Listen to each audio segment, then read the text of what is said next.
Ballot పై వెనక్కి తగ్గిన EC అధికారుల సంతకం విషయంలో సందేహాలుంటే ఫెసిలిటేషన్ సెంటర్లో తెలుసుకోవచ్చు. 25వ తేదీ నాటి మెమోలో రెండో పేరా, అదేవిధంగా 27వ తేదీ మెమో పూర్తిగా ఉపసంహరించుకుంటున్నాం. హైకోర్టుకి ఎన్నికల సంఘం వివరణ, ప్రధాన వ్యాజ్యంలో సవరణలకు అనుమతి.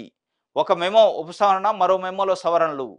పోస్టల్ బ్యాలెట్ ఇష్యూ పైన దాదాపు 4-5 రోజులుగా పెద్ద ఎత్తున చర్చ జరుగుతుంది ఏపీ వ్యాప్తంగా రాజకీయ పార్టీల మధ్య. కూటమి పార్టీకి సంబంధించి తెలుగుదేశం పార్టీ స్పష్టంగా ఎలక్షన్ కమిషన్ ముఖేష్ కుమార్ మీనాకి సీఈఓకి ఒక లెటర్ రాసింది. పోస్టల్ బ్యాలెట్ విషయంలో, సంతకాల విషయంలో కానీ చిన్న చిన్న లోటుపాట్లు ఉన్నా ఎలో చేయాలి. ఫెసిలిటేషన్ ఆఫీసర్ కానీ, అటెస్టింగ్ ఆఫీసర్ కానీ వీళ్ళు సంతకాలు లేకపోయినా సంతకాల విషయంలో తేడాలు ఉన్నా ఎలో చేయాలని చెప్పి ఒక లెటర్ రాసింది. దానికి ఆమోదం తెలిపింది ఆయన. ఆమోదం తెలుపుతూ 25వ తారీఖు నాడు స్పెషల్ మెమో ఇష్యూ చేసిండు. 27 నాడు ఇంకో మెమో ఇష్యూ చేసిండు ముఖేష్ కుమార్ మీనా గారు. అంటే దీనిపైన పక్షపాతంగా వ్యవహరించిండి ఎలక్షన్ కమిషన్. ఒక పార్టీకి, ఒక కూటమికి పక్షపాతంగా ఉంది అని చెప్పి అటు వైఎస్ఆర్సీపీకి సంబంధించిన నాయకులు పెద్ద ఎత్తున ఎలక్షన్ కమిషన్ దృష్టికి తీసుకుపోయారు. Chief election commission of India దృష్టికి తీసుకెళ్లారు. దాని తర్వాత హైకోర్టులో పిటిషన్ కూడా వేశారు. నిన్న వెకేషన్ కోర్టులో లంచ్ మోషన్ మూవ్ చేశారు. లంచ్ మోషన్లో హైకోర్టు చెప్పింది స్పష్టంగా ఆ మెమోస్ని విత్డ్రా చేసుకోండి అని.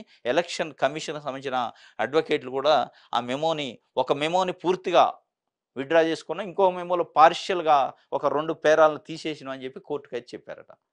దాని ఎఫెక్టు ఇప్పుడు ఇచ్చింది. పోస్టల్ బ్యాలెట్ పైన వెనక్కి తగ్గింది ఎన్నికల కమిషన్ అని చెప్పి. వాస్తవంగా ఇది దురదృష్టకరం. ఎందుకు అంటే ఒక పార్టీకి అనుకూలంగా లేదా కూటమికి అనుకూలంగా, కొన్ని పార్టీలకు అనుకూలంగా ఎలక్షన్ కమిషన్ నిర్ణయం తీసుకోవటం, వాళ్ళు అడగటం, ఆయన పర్మిషన్ ఇవ్వటం, దానికి సంబంధించి స్పెషల్ మెమో ఇవ్వటం.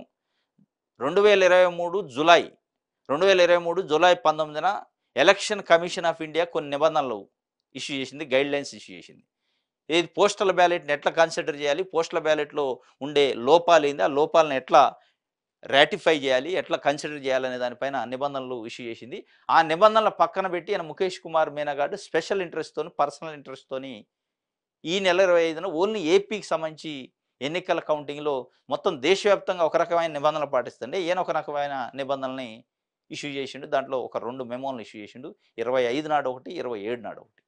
వాటిపైన హైకోర్టుకు పోయింది వైఎస్ఆర్సీపీ. ఎందుకంటే దీంట్లో స్పష్టంగా కనపడుతుంది ఈయన ఎవరికో లాభం చేయడానికి ఆ మెమోని ఇష్యూ చేసిండు. ఎలక్షన్ కమిషన్ ఆఫ్ ఇండియాకు సంబంధించిన గైడ్లైన్స్ను కూడా పక్కన పెట్టి ఈయన సొంతగా కొన్ని పార్టీలకు మేలు చేయటం కోసమే ఆ మెమోలు ఇష్యూ చేసిండు. ఆ మెమోలను రద్దు చేయాలి, ఆ మెమోలను విత్డ్రా చేయాలి అని చెప్పి హైకోర్టుకు పోతే హైకోర్టు స్పష్టంగా చెప్పింది. దానిపైన మొత్తానికైతే వెనక్కి తగ్గారు. మరి రేపు కౌంటింగ్ రోజు ఇంకేం మతలబులు చేస్తారో చూడాలి. ఇదైతే మొత్తానికి ఆంధ్రప్రభలో పోస్టల్ బ్యాలెట్ పైన ఎలక్షన్ కమిషన్ వెనక్కి తగ్గింది అనే దానిపైన